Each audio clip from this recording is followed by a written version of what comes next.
Hola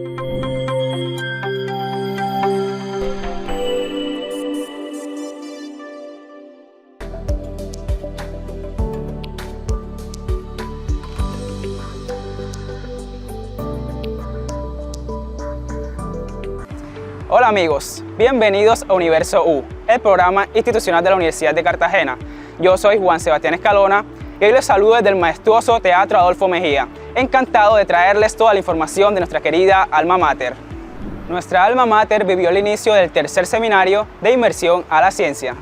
Hola, mi nombre es Igor Hernández del Centro Tutorial Magangué. Mi proyecto es uno de los ganadores en el tercer seminario de inmersión. Mi proyecto se llama Optic.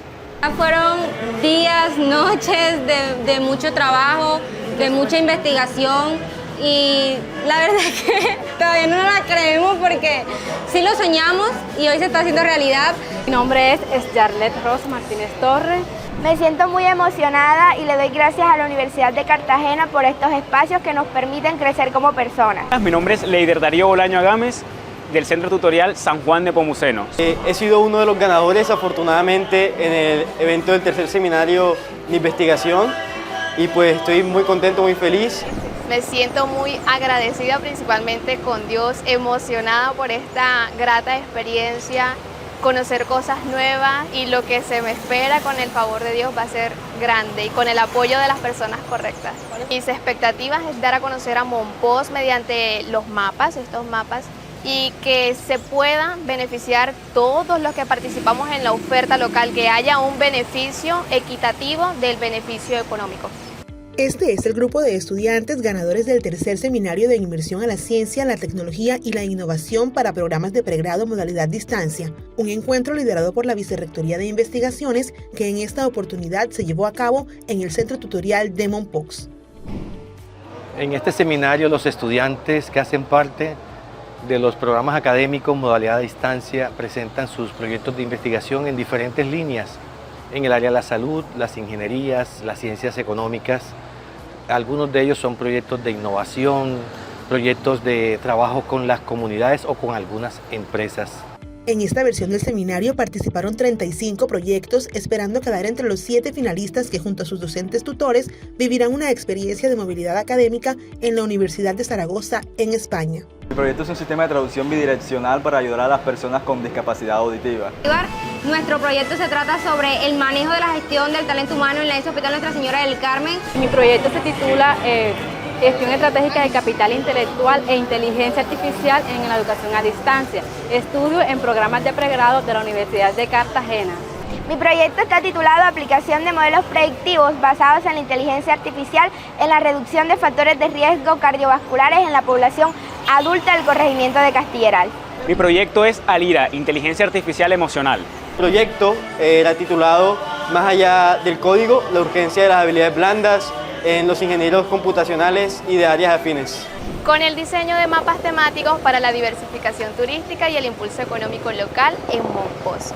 Esos estudiantes tendrán un beneficio muy importante, una pasantía internacional junto a sus tutores. Pero algo muy importante que nos deja el seminario es que estos 35 estudiantes podrán seguir desarrollando sus proyectos de investigación. Les vamos a seguir haciendo un acompañamiento desde la Vicerrectoría de Investigación, desde las jefaturas de investigación de las facultades, a fin de que pudiéramos terminar esos proyectos, hacerlos una realidad, hacerlos como trabajo de grado de los mismos. Y también vamos a tener un impacto muy importante. Los proyectos también tendrán un impacto muy importante porque los estudiantes serán referentes a sus demás compañeros y estamos seguros que van a ser como un imán atrayendo a que a los demás estudiantes puedan también desarrollar actividades de investigación, ciencia y tecnología en nuestra universidad. Durante los 3 días en que transcurrió el seminario, los asistentes participaron en conferencias sobre innovación, alfabetización mediática, emprendimiento y aprendizaje adaptativo, espacios abiertos a toda la comunidad académica y dirigidos por expertos internacionales, quienes además integraron el comité evaluador y destacaron la calidad de los proyectos investigativos desarrollados por nuestros estudiantes. Los proyectos son muy buenos, prácticamente han dado cátedra. Son proyectos que van con carácter de necesidad del entorno donde viven o donde están estudiando y lo están visualizando de cómo mejorar la calidad de vida de su entorno y de la academia. Ahora, lo próximo que tienen que llevar es cómo busco soluciones proactivas para la inquietud que traje a la mesa. Y ese es la segunda fase que debe ser desarrollada. He sentido cómo emana el hambre y el deseo, la pasión por los estudiantes, y a la misma vez me traslada a los tiempos míos donde tenía esa pasión, ese deseo por comerme el mundo y a la misma vez desarrollar proyectos para la salud pública de mi país. Y eso me ha motivado. De mucho nivel. No me esperaba, la verdad, que estuvieran tan bien aplicados metodológicamente, también desde el punto de vista de todas las selecciones de temas, que son muy interesantes, han sabido elegir bien. Y yo creo que todos serían merecedores del gran premio por la implicación y por el esfuerzo que se nota que tienen. Son proyectos altamente interesantes, bien elaborados. Tenemos que felicitar a todo el profesorado que ha estado detrás en asesoramiento a estas jóvenes y jóvenes, y especialmente nos ha sorprendido de que han participado en estos proyectos desde alumnados desde los primeros semestres hasta los que estaban en la fase final. Es decir, ha sido algo que gratamente nos ha sorprendido. Entonces es un modelo que nosotros vamos a extrapolar a nuestra tierra para pedirles a nuestro alumnado que, independientemente de su nivel, que planteen propuestas interesantes en sus proyectos. Os habéis superado en todo, en la organización, en la calidad de los trabajos presentados, en el cariño con el que tratáis, en la profesionalidad. Podéis decir con todo orgullo que sois una excelente representación de la calidad y del buen hacer de la Universidad de Cartagena y del potencial que tienen todos sus jóvenes. En ese sentido, la verdad que los que estamos orgullosos y honrados somos nosotros por estar aquí, por poder compartir con vosotros lo que sois, y más que agradecido por el cariño y el recibimiento que nos habéis hecho sentir como si estuviéramos en casa. Por su parte, Julio Gándara, coordinador del Centro Tutorial de Mompox, destacó este encuentro como una gran oportunidad para el fortalecimiento del proceso académico de los participantes. Con mucha gratitud, con mucho entusiasmo, mucha alegría, porque era algo que ya veníamos adelantando desde el año pasado, era algo que ya veníamos programando, y gracias a Dios hoy se dio y es una realidad para nuestro centro tutorial. Esta es una oportunidad para ellos, para que sigan mejorando su calidad educativa, gracias a todas estas estrategias que vienen desde el rector, desde Vicerrectoría de Investigaciones, para que ellos se apalanquen el conocimiento de todas estas personas que vienen, que nos visitan, que en este caso son unos extranjeros, y hagan sus preguntas, aprendan y enriquezcan ese proceso educativo que tienen acá en el centro tutorial. Con entusiasmo, talento y compromiso, estos jóvenes demostraron que desde cada rincón de la región en el que está presente la Universidad de Cartagena se está gestando una nueva generación de investigadores con visión global. El tercer seminario de inmersión a la ciencia, la tecnología y la innovación abrió caminos hacia nuevas oportunidades, reafirmando nuestro compromiso con la excelencia académica y la transformación del territorio a través del conocimiento. ¿Sabías que todos los días generamos toneladas de residuos que podrían ser reciclados? Aquí te van unos consejos para que empieces a reciclar en casa. Primero, identifica los materiales que pueden ser reciclados, como el papel, el cartón, el plástico, el vidrio o el metal. Limpia todos los materiales, sobre todo aquellos recipientes que tienen restos de comida. Recuerda que es importante enjuagarlos y secarlos antes de ponerlos en contenedores. Establece un sistema de separación en casa con contenedores o con bolsas para cada tipo de material. Encuentra puntos de reciclaje cercanos. Recuerda que para que este sistema funcione, debes ubicar puntos de reciclaje para darle una segunda vida a esos residuos que son aprovechables. Así de fácil es cuidar el medio ambiente mientras le das una segunda vida a esos materiales que se pueden reciclar. Porque sé que como yo, tú también quieres saber cómo manejar tus finanzas personales. Hoy, en Universo U, te traemos a Álvaro Anillo, director del Observatorio de la Bolsa de Valores de Uni Cartagena, quien nos explica lo que realmente los principiantes necesitamos saber. Hola, mi nombre es Álvaro Anillo Posada, te hablo desde el Observatorio Financiero de la Universidad de Cartagena. Bienvenido a esta cápsula de finanzas para principiantes. El día de hoy vamos a hablar del primer sueldo.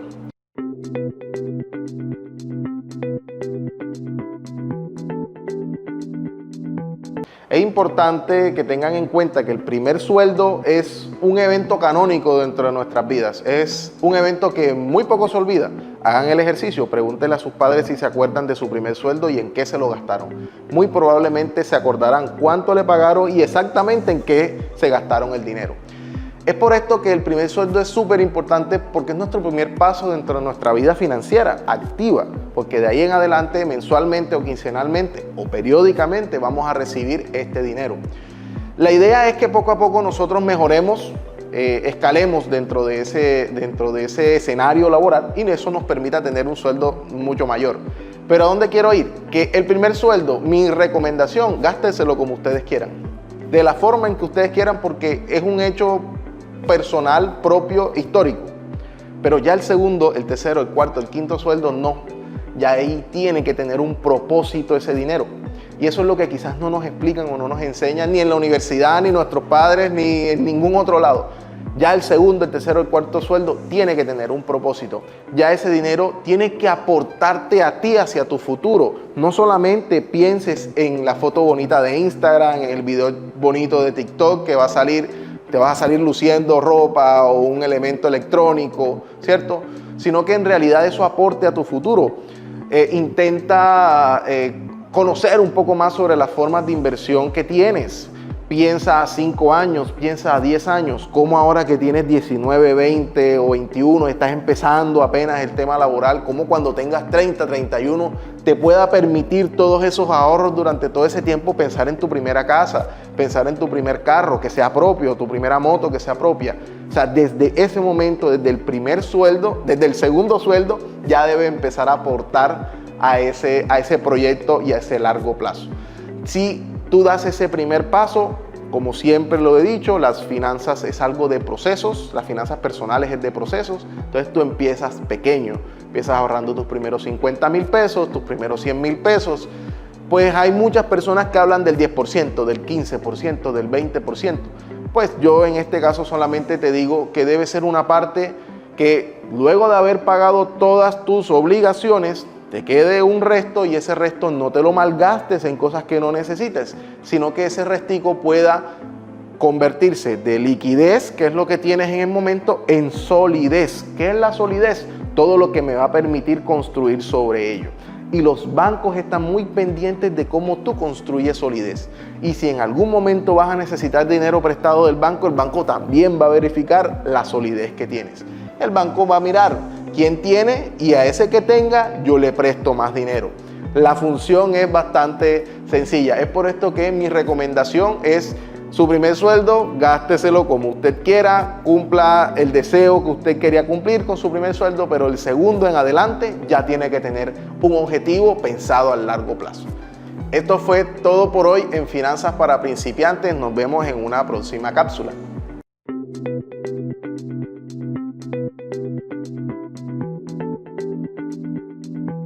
Hoy en Universo U, el Dr. Monterrosa nos cuenta más sobre la menopausia y sus diferentes síntomas. Veamos. Hola, bienvenidos. Soy Álvaro Monterrosa Castro desde la Facultad de Medicina de la Universidad de Cartagena. Uno de los problemas que presentan las mujeres en su edad media de la vida son los síntomas de la menopausia.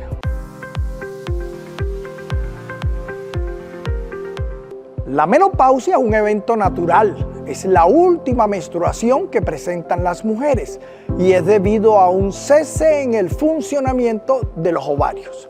Las hormonas se disminuyen y a consecuencia de ellos aparecen unos síntomas.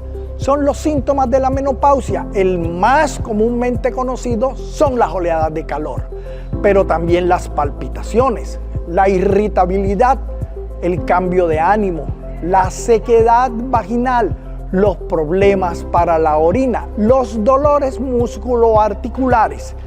Esos síntomas se pueden presentar leves, moderados o severos. No necesariamente todos los síntomas y no necesariamente todas las mujeres los presentan. Aquellas mujeres que presentan síntomas severos de la menopausia ameritan acompañamiento profesional, ameritan muchas veces la administración de diferentes medicamentos y los médicos generales, los médicos de familia, los ginecólogos conocen para administrar los tratamientos para resolverlo. Los síntomas de la menopausia no se deben soportar. Los síntomas de la menopausia se pueden resolver. Y los médicos estamos para acompañar a las mujeres que hacen su tránsito dentro de la menopausia. Les esperamos en un próximo programa para que podamos disfrutar de una nueva cápsula denominada Bienestar Femenino.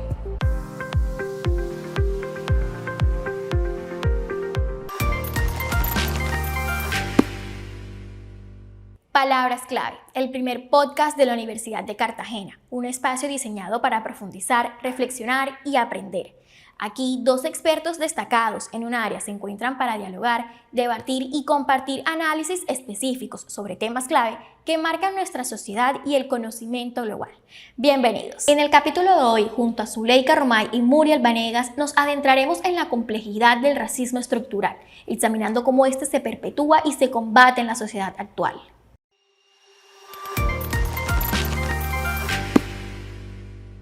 Les saluda Muriel Vanegas y me siento hoy muy complacida de estar acompañada de la doctora Zuleika Romay, una gran investigadora, escritora cubana. Hoy vamos a conversar con ella para conocer un poco de su trayectoria y de sus aportes al gran campo del conocimiento sobre los estudios en el racismo y cómo eso ha permeado en la cultura de nuestro territorio en búsquedas de sus soluciones. Coméntenos, por favor, qué es eso de las raíces ideopolíticas del movimiento antirracista cubano. La historia intelectual, en sentido general en el mundo, suele omitir las aportaciones de las personas que descienden de africanos. Suele obviar la influencia que tuvieron los intelectuales africanos en la formación de la élite intelectual griega, y de ahí en adelante nuestras huellas en el pensamiento universal y en la creación intelectual universal parece que se pierden. Incluso sucede que los movimientos políticos, las luchas sociales, se ven como desconectadas de un sustento ideológico o de un cuerpo de ideas que le dé coherencia a los proyectos políticos. Y entonces, en el caso del movimiento antirracista cubano, ha habido una larga pausa de alrededor de 50 años desde que cesaron las instituciones que organizaban a los afrodescendientes cubanos antes de 1959 y el momento en que la sociedad civil cubana se empieza a organizar para luchar contra el racismo. Y en esa brecha temporal se nos pierden un poco los antecedentes. Es como si el movimiento antirracista cubano estuviera empezando de cero, cosa que no es cierta.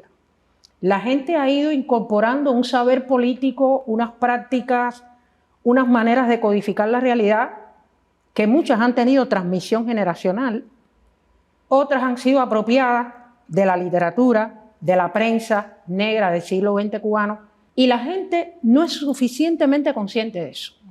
He descubierto unos hilos, unas tramas que nos conectan con el pensamiento antirracista del siglo XX y nos conectan con la insurgencia intelectual del siglo XIX, que no estaba dirigida solo contra el colonialismo como sistema de dominación, sino que también estaba dirigida contra las ideas, las representaciones, los conceptos que situaban a las personas negras en la parte más baja de la pirámide social cubana.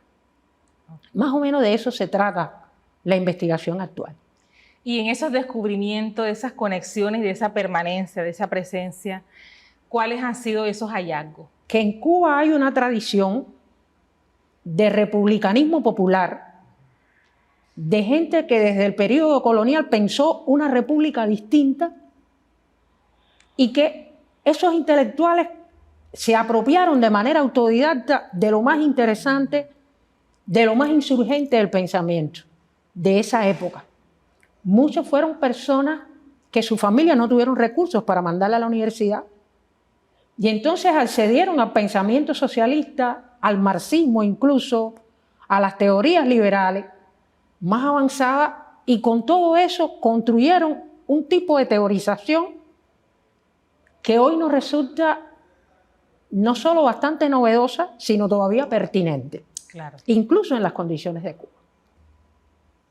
Es que la propia tradición de lucha política en Cuba, que siempre le apostó mucho al elemento bélico, a la insurrección armada, sobre todo a partir de la manera en que triunfa la revolución en Cuba y se construye el poder, ha como subestimado esos movimientos por los derechos civiles que tenían como estrategia de lucha la negociación, la denuncia, la movilización de la sociedad, la sensibilización con determinados temas. O sea, es un método de lucha menos beligerante, menos violento, quizás más evolutivo, pero que a los efectos de forjar conciencia, a los efectos de convencer a la sociedad de que es necesario hacer algo, fue muy importante. Y estamos tratando de que ese pensamiento sea conocido por los cubanos de hoy. Hay una continuidad, una línea permanente en sus investigaciones, en sus publicaciones, con un tema que ha estado enfocando en esa presencia de la intelectualidad afro, no solo en Cuba y en lo político, sino también en otros espacios como en la literatura.